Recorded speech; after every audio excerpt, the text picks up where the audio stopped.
Aujourd'hui, tu vas comprendre pourquoi tout le monde se contredit sur la quantité maximale de protéines que tu peux ingérer en un repas. On entend de tout. Tu peux consommer ce que tu veux, tu peux consommer seulement 40 grammes de protéines par repas, sinon tu pisses le reste. Bref, un tas de réponses, mais t'as jamais la bonne, t'es au bon endroit.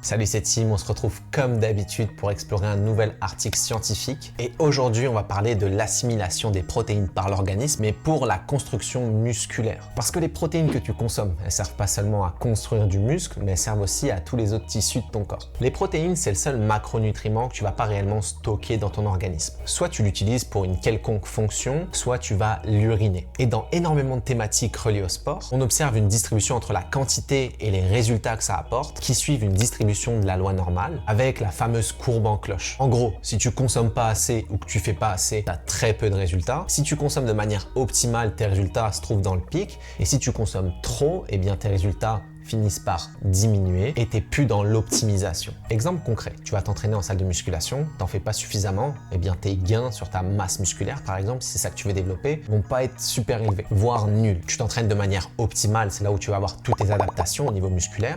Et si tu t'entraînes trop, donc tu es à l'extrême de la courbe, eh ben ça se peut que tu finisses en surentraînement et donc finalement que tes résultats soient inhibés par ton volume d'entraînement qui est trop important. C'est important de comprendre que plus, c'est pas toujours mieux. C'est la zone d'homéostasie, le pic de la courbe qu'on cherche à viser à chaque fois lorsqu'on parle d'optimisation. Le mot absorption d'un point de vue nutritionnel est super important dans cette thématique-là parce qu'il va correspondre au passage des nutriments des intestins vers la circulation systémique. Si on se base uniquement sur l'absorption des protéines, eh bien ce que l'article nous apprend aujourd'hui, c'est que l'absorption en soi est illimitée. Donc déjà, peut-être que le mot absorption n'est pas le bon mot à utiliser lorsqu'on parle de consommation optimale de protéines pour la synthèse des protéines musculaires et donc la croissance musculaire. Après la digestion des protéines, ce qui se passe, c'est qu'elles vont être transformées en acides aminés. Si vous avez regardé ma précédente vidéo sur la caféine, vous devez le savoir que tout ce qu'on consomme, on va le métaboliser et surtout le transformer dans une version qui n'est pas la version qu'on a ingérée. Par exemple,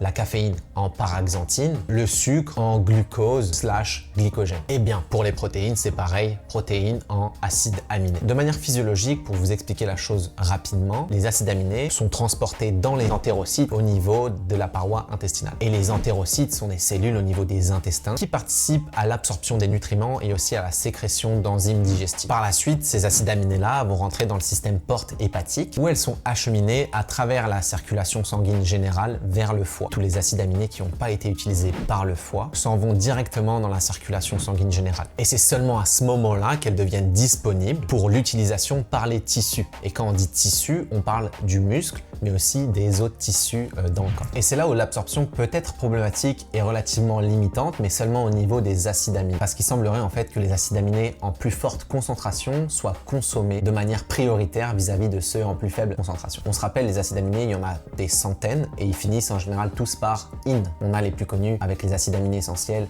valine, isoleucine et leucine. Donc l'idée derrière ça, c'est pas qu'est-ce qui peut être absorbé au maximum, mais bien qu'est-ce qui peut être utilisé au maximum pour la synthèse des protéines musculaires. Et il y a deux intérêts à ça. Le premier, optimiser son développement de masse musculaire, c'est ton objectif. Et de deux, épargner son portefeuille parce qu'un pot de prot, à force, ça commence à revenir un petit peu cher. Si tu défonces ton pot de prot en un mois versus si tu peux optimiser ta synthèse des protéines et faire en sorte qu'il dure 1 mois et demi, 2 mois, au final, tu es gagnant dans tous les points. Dans la littérature scientifique, il a été mis de l'avant que pour maximiser la synthèse des protéines musculaires chez les jeunes adultes, il faudrait consommer par ingestion entre 20 et 25 grammes de protéines. Tout ce que tu consommerais en plus serait potentiellement utilisé pour faire de l'énergie pour ton corps et pour d'autres tissus de ton corps. Donc ça, c'est l'hypothèse qui sert de fond à l'étude que je vous présente aujourd'hui. Et c'est important de préciser que quand on parle de 20-25 grammes, ça correspond pas à 20-25 grammes que tu vas peser directement avec ta scoop. Parce que dans ton pot de protéines, il faut faire un produit en croix pour savoir exactement le nombre de protéines que tu mets réellement dans ta scoop. Et malgré malgré tout, comme on l'a vu avec les récents scandales, ça se peut que derrière, sur ton étiquette, ce soit même pas les bonnes quantités. Dans l'article que je vous présente aujourd'hui, on va essayer de déterminer quels sont les seuils maximaux de consommation de protéines pour favoriser l'anabolisme musculaire, donc la création de masse musculaire. C'est parti, on plonge directement dans cet article-là pour aller essayer de comprendre c'est quoi les bonnes quantités qu'il te faut. La première partie, elle commence avec la vitesse d'absorption et de digestion des protéines et sa relation avec l'anabolisme musculaire, donc la création de masse musculaire. Dans les études qui s'intéressent à l'optimisation de la synthèse des protéines musculaires, ce qu'ils font en général, c'est un entraînement en musculation suivi de la consommation d'une certaine quantité de protéines. Et par la suite, ils vont mesurer les réponses des individus face à la consommation de ces dosages. La problématique, c'est qu'il y a énormément de procédures pour pouvoir la mesurer. Et on peut la mesurer au niveau local grâce à des biopsies où on va faire un carottage dans le muscle, déchirer un petit bout de muscle et l'analyser, ou avec d'autres techniques où ça va être corps complet. Ici, on a un exemple d'une étude qui a donné un total de 80 grammes de protéines, mais pas réparties de la même manière. Il y avait 3 groupes. Dans un groupe, ils consommaient 8 fois 10 grammes de protéines toutes les 1h30 dans la journée. Un autre groupe, 4 fois 20 grammes toutes les 3 heures. Un autre groupe, 2 fois 40 grammes toutes les 6 heures. Et ce qu'ils ont démontré dans cette étude-là, c'est que ceux qui avaient consommé 4 fois 20 grammes de protéines dans la journée avaient une meilleure synthèse des protéines que les autres groupes. Et d'ailleurs, ce qu'on pouvait voir dans les hauts dosages avec la condition 2 fois 40 grammes de protéines toutes les 6 heures, c'était que l'augmentation était moins importante au niveau de la synthèse des protéines. Attention, prenez pas ça pour acquis.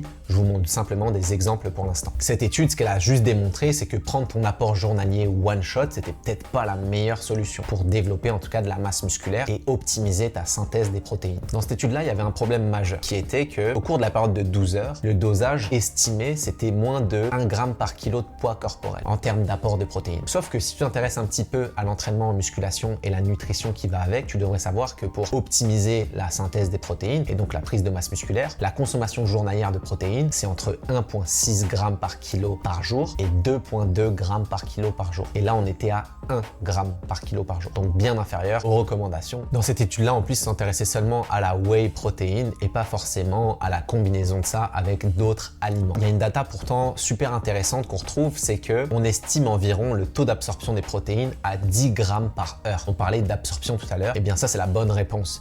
10 grammes par heure. Donc quand tu vas consommer 40 grammes, tu vas mettre 4 heures à avoir tout absorbé. Donc cette première étude-là, elle nous donne 2 bonnes réponses. 10 grammes par heure et consommer ton apport de protéines one shot, c'est pas la bonne solution. Tu as déjà 2 superbes informations, donc n'hésite pas à liker pour supporter la vidéo et surtout t'abonner. Pour faire rapide, dans cette étude-là, les 20 grammes de protéines auraient été absorbés en 2 heures. Et bien que ça permette une disponibilité super rapide des acides aminés et donc un pic au niveau de la synthèse des protéines musculaires, eh bien tu as une autre étude qui a montré que lorsque c'était disponible trop rapidement, il se pourrait que l'oxydation de certains acides aminés au final puisse induire une diminution de la disponibilité de ces acides aminés lorsque c'était comparé à une source de protéines qui avait une absorption beaucoup plus lente. Pour te faire une idée, lorsque tu consommes des œufs ou une omelette contenant à peu près 20 grammes de protéines, eh bien ça te prendrait 7 heures pour absorber tous les protéines provenant de ces œufs et cette omelette. Et ces 7 heures d'absorption permettraient justement de limiter l'oxydation des acides aminés et de permettre d'avoir une balance positive et donc de favoriser leur disponibilité pour ton tissu musculaire. Pour construire du muscle, tout est une histoire de balance, le ratio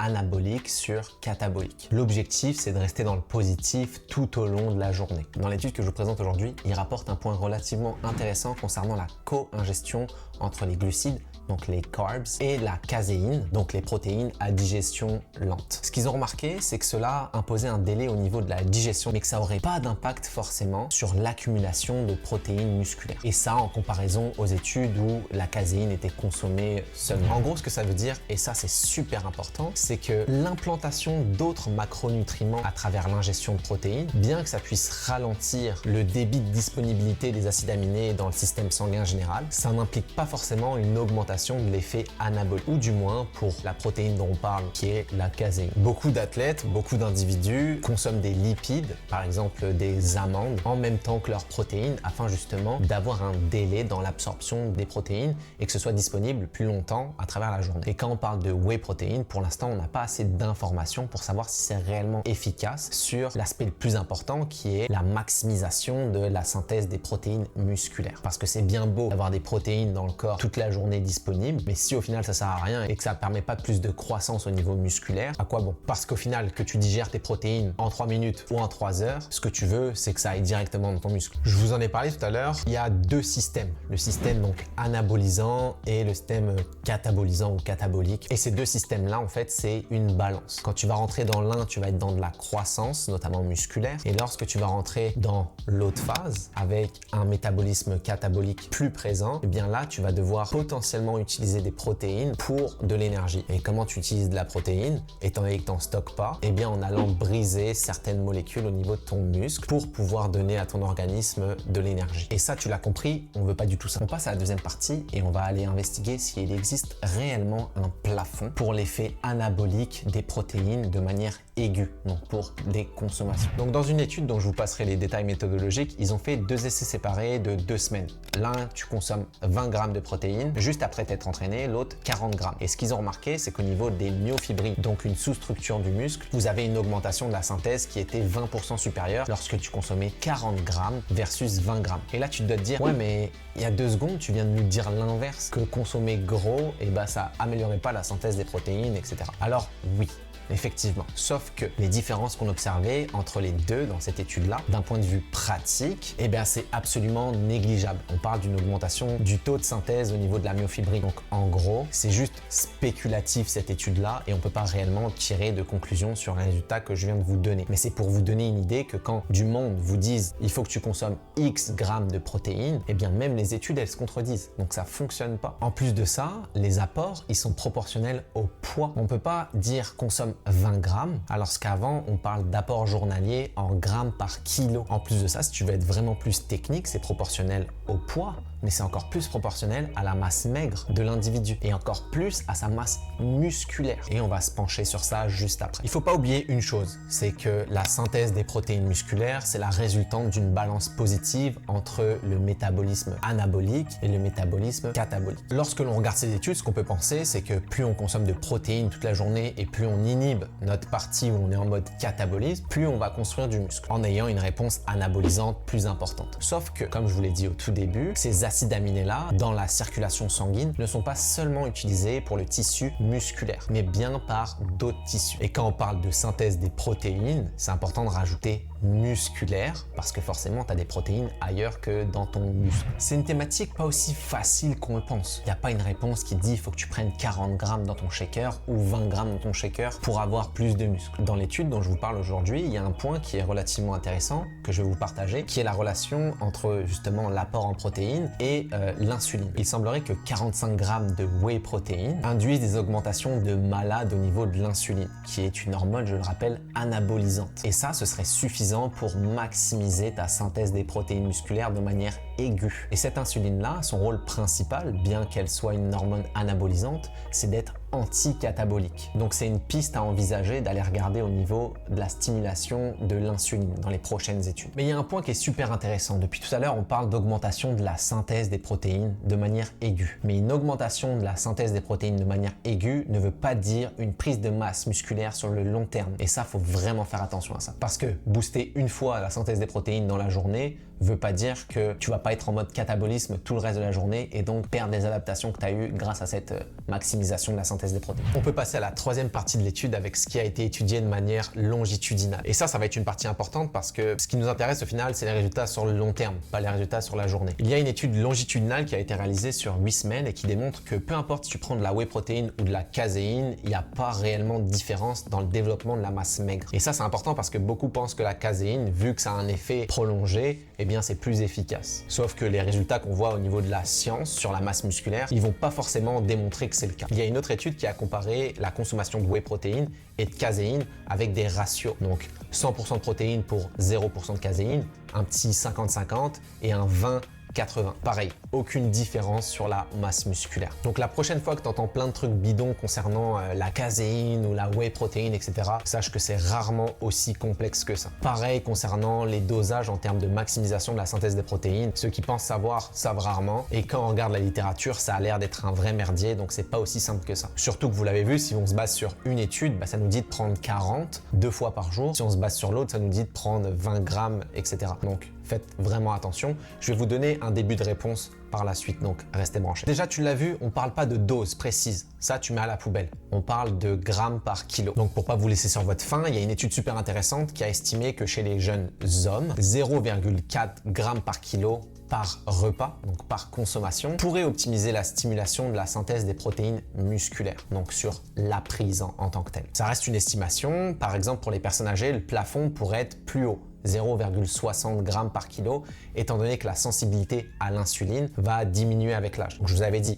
il y a une relation entre sensibilité à l'insuline et capacité de maximiser cette synthèse des protéines. C'est pas pour rien que l'insuline s'est utilisée comme moyen de dopage. Donc, une consommation de 0,4 grammes par kilo par repas par individu avec un minimum de 4 repas pour pouvoir atteindre la quantité minimale journalière de protéines que tu dois consommer en se basant sur le 1,6 g par kilo. Cette dose, elle pourrait être augmentée à 0,55 g par kilo si ton objectif d'apport journalier en protéines, c'est 2 g par kilo. Avec les connaissances qu'on a au niveau scientifique à l'heure actuelle, ce qu'on comprend assez vite, c'est qu'il faut étaler les prises de protéines à travers la journée pour maximiser ta balance anabolisme sur catabolisme. Il y a d'ailleurs une étude qui a comparé pendant 28 jours un groupe réalisant 3 repas versus un groupe réalisant 6 repas avec des consommations de protéines respectives de 2,27 et 2,15 g par kilo. Les deux groupes devaient rester eucaloriques, c'est-à-dire ils consomment une quantité de nourriture qui est égale à leurs dépenses énergétiques. Ce qu'ils ont remarqué, c'est que seulement le groupe avec 6 repas par jour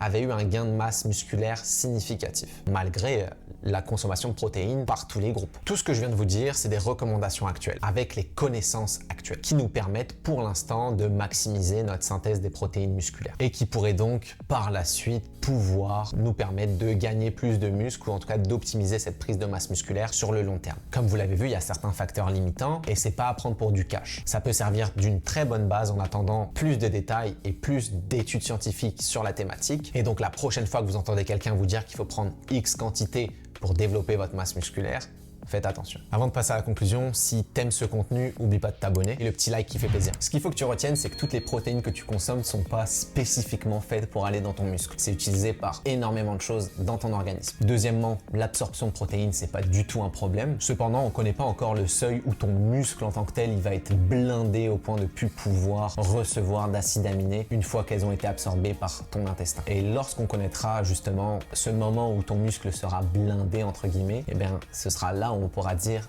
c'est le pic de synthèse des protéines musculaires qui a été atteint et donc avec X quantité, c'est ce qu'il te faut pour atteindre cette maximisation. Ce qu'on sait, c'est qu'en termes de protéines, si tu veux optimiser le développement de ta masse musculaire, il faudra que tu consommes entre 1,6 et 2,2 grammes par kilo par jour. Aussi, si tu consommes one shot ton apport journalier, ça marche pas, mais ça reste de la grosse logique. Et garde en tête que ton objectif, c'est de rester dans ton état anabolisant et de limiter au maximum l'état catabolique, dans l'objectif de développer de la masse musculaire. Aussi, ce qu'on a vu, c'est que la libération prolongée justement de ces acides aminés dans ton organisme sur toute la journée, c'était pas spécifiquement utile pour optimiser la synthèse des protéines musculaires. Ce qui veut dire qu'à l'heure actuelle, prendre la whey ou prendre la caséine, eh bien c'est la même chose, sauf que t'en as une qui est bien plus dégueulasse que l'autre. Et pour finir, consommer d'autres macronutriments avec tes protéines, et bien finalement, pour l'instant, dans la littérature scientifique, ça n'a pas démontré d'amélioration sur le pic de synthèse des protéines, bien que ce soit disponible plus longtemps dans ton organisme. Merci d'avoir suivi cet épisode et on se retrouve très vite pour parler de sciences du sport, car la science évolue vite, ne te laisse pas dépasser.